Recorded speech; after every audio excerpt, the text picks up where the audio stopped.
Assalamualaikum warahmatullahi wabarakatuh. Selamat berjumpa kembali dengan saya. Pada kesempatan kali ini kita akan membahas tentang rukun dan syarat nikah. Dari pertanyaan-pertanyaan yang saya ajukan kemarin banyak jawaban yang beragam tentang persiapan atau hukum untuk pelajar menikah. Maka pada dasarnya sebetulnya adalah makruh karena masih dalam masa belajar, belum mampu untuk mencari rezeki. Hari ini kita akan membahas tentang rukun dan syarat nikah. Apa saja rukun dan syaratnya? Nah, rukun dan syarat nikah itu ada 5. Harus terpenuhi. Yang pertama adalah suami atau calon suami, istri atau calon istri, wali, 2 orang saksi, dan ijab kabul. Lalu siapa yang layak menjadi seorang suami? Nah, ini syarat-syaratnya. Suami itu yang pertama harus muslim. Yang kedua merdeka. Merdeka itu artinya tidak dalam tahanan, bukan tahanan sekarang ini, bukan budak gitu kan. Kalau saat ini sudah tidak ada perbudakan lagi. Berakal, tidak gila. Benar-benar lelaki, bukan laki-laki jadi-jadian, bukan laki-laki yang perempuan ternyata menyamar laki-laki. Adil, tidak sedang beristri 4, karena maksimal seorang laki-laki adalah istrinya 4. Tidak mempunyai hubungan mahram, bukan saudara. Siapakah yang tidak boleh dinikahi? Nah, kita akan bahas nanti pada pertemuan yang akan datang ini. Tidak mempunyai hubungan mahram, bukan saudara. Terus yang selanjutnya tidak sedang ikhram haji atau umroh. Jadi orang yang sedang melaksanakan haji atau umroh tidak boleh melaksanakan pernikahan. Selanjutnya yang kedua istri. Istri yang bagaimana? Istri itu juga harus muslim, benar-benar perempuan, bukan perempuan jadi-jadian. Mendapatkan izin dari wali. Kalau seorang perempuan mau menikah maka harus minta izin kepada walinya. Tidak bisa dengan menikah sendiri. Terus selanjutnya tidak bersuami atau tidak dalam masa iddah. Apa sih masa iddah itu? Masa iddah adalah masa senggang atau masa tenggang ketika seorang istri setelah diceraikan oleh suaminya, baik cerai hidup atau cerai mati. Berapa lamanya? Lama masa iddah bagi perempuan itu adalah 3 bulan. Kalau laki-laki ada masa iddahnya? Tidak. Laki-laki tidak mempunyai masa iddah. Laki-laki bercerai dengan seorang istrinya lalu besok menikah lagi boleh. Kalau perempuan tidak boleh, harus menunggu 3 bulan baru dia boleh menikah lagi. Baik itu dicerai secara hidup atau ketika ditinggal suaminya meninggal, maka dia boleh menikah lagi setelah selesai masa iddah, setelah 3 bulan minimal. Selanjutnya tidak mempunyai hubungan mahram dengan calon suami, sama. Terus tidak dalam keadaan ikhram atau haji. Selanjutnya wali. Wali ini yang menikahkan, yang harus ada bagi perempuan, yang menikahkan perempuan. Siapa wali itu? Seorang laki-laki. Enggak ada wali perempuan. Ada wali perempuan itu bagi muslim adalah bagi walinya seorang anak hasil perzinahan. Anak hasil zina itu walinya adalah binnya, itu ibunya. Tapi walinya nanti beda lagi, kalau menikahkan itu beda lagi. Harus wali hakim. Yang kedua merdeka, balik, berakal, tidak fasik dalam Islam. Tentu Mas sudah tahu ya siapa wali ini. Wali itu mesti ayah. Maka ini syarat-syaratnya. Selanjutnya adalah ini, ada macam-macam wali. Wali yang pertama adalah wali musbir, yaitu wali yang mempunyai hak menikahkan orang yang diwalikan tanpa minta izin dan menanyakan terlebih dahulu pendapat mereka. Siapa ini? Orang tua laki-laki kita atau bapak kita, itu disebut wali musbir. Yang kedua, wali adl, yaitu wali yang menolak untuk menikahkan perempuan yang ada di bawah perwaliannya. Seorang bapak menolak untuk menikahkan anaknya, maka bagaimana? Apakah boleh? Boleh kalau dengan alasan agama. Kalau alasan yang tidak rasional maka tidak boleh. Maka ketika ada wali yang menolak untuk menikahkan putrinya, maka walinya jatuh kepada siapa? Walinya jatuh kepada wali hakim. Nah, hak perwalian dalam nikah berpindah ke tangan hakim disebabkan oleh beberapa hal, antara lain terjadinya pertentangan di antara wali sehingga menolak menikahkan. Kadang karena bukan orang kaya, karena bukan ini, karena bukan keturunan dan sebagainya. Maka yang menikahkan siapa? Hakim. Atau ketika walinya sudah meninggal, walinya meninggal dan tidak ada keturunan dari segi ayah, maka yang berhak menikahkan adalah hakim. Atau walinya hilang, orang tua sudah nggak tahu kemana, terus tidak ada lagi yang bisa menikahkan, maka jatuh kepada hakim. Selanjutnya adalah 2 orang saksi. 2 orang saksi ini harus laki-laki, harus berakal, merdeka, adil, dan bisa mendengar dan memahami bahasa ijab qabul. Maka apa? Ketika yang menikah itu pakai bahasa Madura, maka saksinya harus bisa berbahasa Madura. Jangan nanti menikahnya pakai bahasa Madura, saksinya nggak tahu bahasa Madura, akhirnya nggak tahu apa arti bahasa ijab kabul itu. Maka harus mendengar dan memahami bahasa ijab kabul. Tidak sedang haji atau umroh, ini menjadi patokan. Selanjutnya adalah ijab dan qabul.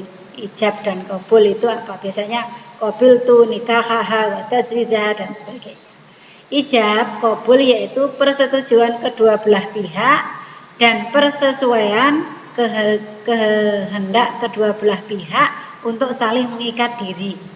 Gitu. Jadi perkataan itu adalah memang persetujuan dari kedua belah pihak untuk saling mengikat diri jadi suami istri. Apa sih arti ijab dan qabul? Ijab itu menunjukkan keinginan seseorang terhadap pihak yang lain untuk melakukan ikatan perkawinan. Ini yang laki-laki. Yang laki-laki ini ingin menikah, maka yang terus qabul, persetujuan dari pihak kedua akan ikatan perkawinan tersebut. Yang membaca ijab siapa?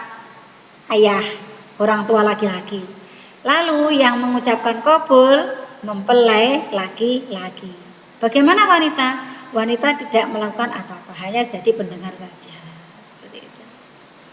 Selanjutnya syarat ijab kabul apa? Ada kesesuaian antara ijab dan qabul. Kalau ijabnya pakai bahasa Arab, maka qabulnya juga pakai bahasa Arab. Angkah tuka wazawaz tuka bil mahri, nanti tuh jawabnya saya terima nikahnya. Tidak benar, maka jawabnya qabil tu nikahaha. Atau ketika yang membaca ijab, saya nikahkan Ananda ini dengan anak saya dengan mas kawin seperangkat alat salat dibayar tunai, maka yang mempelai laki-laki menjawab saya terima nikahnya, bukan terus menjawab qabul tu nikahaha. Jadi harus kesesuaian antara ijab dan qabul bahasanya. Kedua pihak saling mendengar ungkapan ijab dan qabul, ya, harus saling mendengar. Dilakukan pada satu majelis, satu tempat antara ijab dan qabul. Namun pada saat ini kemarin pernah terjadi ijab qabul tapi di 2 tempat karena pandemi, maka menikah tapi prosesnya virtual. Yang perempuan atau yang menikahkan di Surabaya, yang laki-laki mempelai laki-laki ada di Kalimantan. Itu bagaimana? Sah, karena pada saat yang memang darurat seperti ini. Pengucap ijab tidak mencabut ijabnya sebelum qabul dilakukan. Oh, maksudnya yang mengijabkan, ayahnya itu tidak mencabut, nggak jadi, gitu nggak sampai itu. Maka ketika sampai dijawab ijab atau qabul oleh mempelai laki-laki. Selanjutnya, ketika ada proses itu tentu kita tahu yang namanya mahar. Apa sih mahar? Mahar atau mas kawin, yaitu pemberian sesuatu yang bernilai dari pihak mempelai laki-laki kepada pihak mempelai perempuan sebab terjadinya akad nikah. Jadi biasanya apa? Uang biasanya dan sebagainya. Ada seperangkat alat sholat dan mahar pada dasarnya bukan syarat nikah, tetapi merupakan pemberian yang semi mengikat yang harus diberikan suami kepada istri sebelum terjadi hubungan suami istri, walau belum sepenuhnya. Apakah mahar itu harus dibayar kontan? Hal itu tidak. Boleh mahar itu dihutang. Mungkin apa? Maharnya kemahalan. Maharnya apa? Wah, maharnya uang 500 juta. Maka nggak ada. Sekarang 250 dulu. Nanti yang 250 menyusul ketika sudah menjadi suami istri. Boleh, sah. Tapi apa? Mahar itu tetap harus dibayarkan kepada si perempuan. Selanjutnya ini tentang pedoman mahar. A'udzubillahi minasyaitonirrajim. Wa atun nisaa sadaqatihinna nikhlah fa in tibna lakum an syai'im minhu nafsan fakuluhu hani'am mari'a. Berikanlah mas kawin atau mahar kepada wanita yang kamu nikahi sebagai pemberian dengan penuh kerelaan. Harus ikhlas.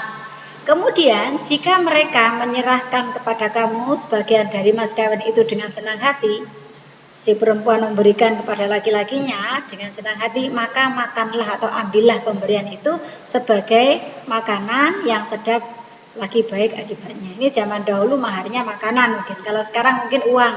Maharnya berapa? 500 juta.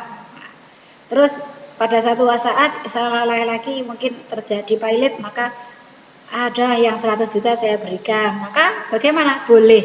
Asal atas kerelaan seorang istri. Tapi nggak boleh kalau dipaksa. Wes saya minta lagi, nggak boleh. Maka harus atas kerelaan. Saya pinjam, kalau muni saya pinjam ya harus dikembalikan. Seperti itu. Nah, ini tentang macam-macam mahar. Mahar yang pertama adalah al-mahr al-musamma, yaitu mahar yang disebutkan pada saat akad nikah yang macam dan jumlahnya ditentukan berdasarkan kesepakatan. Jadi sebelum menikah mungkin biasanya seorang istri tanya, nanti minta mahar apa? Oh, saya minta mahar uang atau 1 dinar dan sebagainya.